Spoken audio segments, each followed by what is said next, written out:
ఈ రోజున సోమశిల ప్రాజెక్ట్ కింద కావల కెనాల్ నీళ్లు రిలీజ్ చేసే కార్యక్రమంలో సోదర సమానులు కావలి శాసనసభ్యులు శ్రీ కృష్ణారెడ్డి గారు, అలాగే మనకు ఇక్కడ సోమశిల ప్రాజెక్టు చైర్మన్ మన కేశవ చౌదరి గారు, ఎస్సీ గారు, అలాగే మధుబాబు గారు, అలాగే మా భాస్కర్ రెడ్డి గారు, మన జయచంద్రారెడ్డి గారు, చిన్న గారు, అందరికీ కూడా రైతు సోదరులకి అలాగే జర్నలిస్ట్ మిత్రులకి అందరికీ నా ధన్యవాదాలు.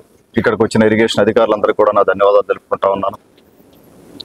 ఒకసారి మీరు కూటమి ప్రభుత్వం వచ్చాక చూస్తే దాదాపుగా 17 నెలలైంది. మన రైతు ప్రభుత్వంలో గౌరవ ముఖ్యమంత్రి శ్రీ నారా చంద్రబాబు నాయుడు గారి సారథ్యంలో మొదటి నుంచి కూడా మన గవర్నమెంట్ ఫామ్ అయ్యాక మొదటి రోజు నుంచి కూడా వారి దృష్టి రైతుల మీద ఉంది. మీరు ఒకసారి చూస్తే ఉదయగిరి నియోజకవర్గంలో 149 చెరువులు ఉన్నాయి. 149 చెరువులకి నీటి సంఘాల ఎలక్షన్స్ పెట్టుకున్నాం, నీటి సంఘాల చైర్మన్లు పెట్టుకున్నాం, ఓఎన్ఎం వర్క్స్లో డబ్బులు తెచ్చుకుంటున్నాం, ఎక్కడెక్కడ కాలువల పూడికలు ఉన్నాయి తీసుకుంటున్నాం. గత 5 సంవత్సరాలుగా చూస్తే ఎక్కడ కూడా ఒక్క రూపాయి ఖర్చు పెట్టిన పాపాన పోలేదు. ఎక్కడ వదిలేశారు. మొత్తం వాళ్ళు వదిలేసిన కార్యక్రమాలు, వాళ్ళు నాశనం చేసినవన్నీ కూడా మనం కరెక్ట్ చేసుకొని ఈ రోజున బాబు గారు అన్ని నియోజకవర్గాల్లో కూడా నీటి సంఘాలది ఈ రైతుల మీద మక్కువతోటే ఈ రైతు ప్రభుత్వంలో మనం ముందుకెళ్తా ఉన్నాం. అందరూ అది గమనించాలి. కనీసం మాకు గండిపాలెం రిజర్వాయర్ ఉంటే గండిపాలెం రిజర్వాయర్లో ఉన్న నీళ్లు కూడా కిందకి 18,000 ఎకరాల ఆయకట్టు ఉంటే ఆ కిందకి నీళ్లు రైతులకు సరిగా వెళ్ళిన సందర్భం లేదు. అలాగే మీరు ఈరోజు చూశారు, చెరువులనే కాదు సోమశిల ఉత్తర కాలువ చూశారు. సోమశిల ఉత్తర కాలువ ఈ రోజున వైండింగ్ చేసుకొని దాదాపు రాళ్లపాటు రిజర్వాయర్ దాకా వాళ్ళకి కూడా కందుకూరు నియోజకవర్గం మన శాసనసభ్యులు ఇంటూ నాగేశ్వరరావు గారు కూడా రీసెంట్గా వాళ్ళు కూడా చేసుకోవడం జరిగింది. అక్కడికి టైలెండ్ వరకు ఎస్సీ గారు చెప్పినట్టు టైలెండ్ వరకు వారికి మంచినీరుకి నీళ్లు ఇవ్వడం జరిగింది. అలాగే కావల కాలువ మధుబాబు గారు చెప్పినట్టుగా కావల కాలువ పనులు పూర్తి చేసుకొని ముందుకెళ్తా ఉన్నాం. సోదర సమానులు మన కావ్య కృష్ణారెడ్డి గారు మన సహకారంతో అందరం కలిసి ముందుకెళ్తా ఉన్నాం.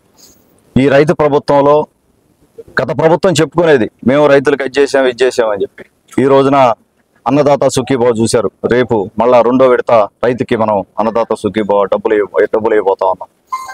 ఈ విధంగా ప్రతి నిమిషం రైతు గురించి ఆలోచించి, అంటే మనకు కేవలం ఉదయగిరి నియోజకవర్గం వైపు చూస్తే ఎక్కువగా రైతులు పంటల మీద ఆధారపడిన సందర్భం.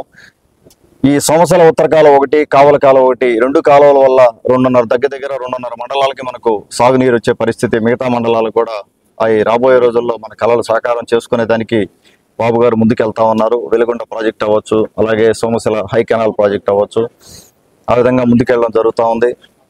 మీరు ఒకసారి ఇవన్నీ కూడా గమనిస్తే ఒక్క ఇరిగేషన్ రంగం అనే కాదు, మిగతా రంగాల్లో కూడా మన జరిగిన సమ్మిట్ కానీ మిగతా రంగాల్లో కూడా ఒకసారి గమనిస్తే అన్ని రకాలుగా కూడా వాళ్ళు మన ముఖ్యమంత్రి వర్యులు కానీ, మన ఉప ముఖ్యమంత్రి పవన్ కళ్యాణ్ గారు కానీ, మన మంత్రివర్యులు, అలాగే యువనేత లోకేష్ బాబు గారు కానీ అహర్నిశలో కృషి చేస్తూ ఉన్నారు.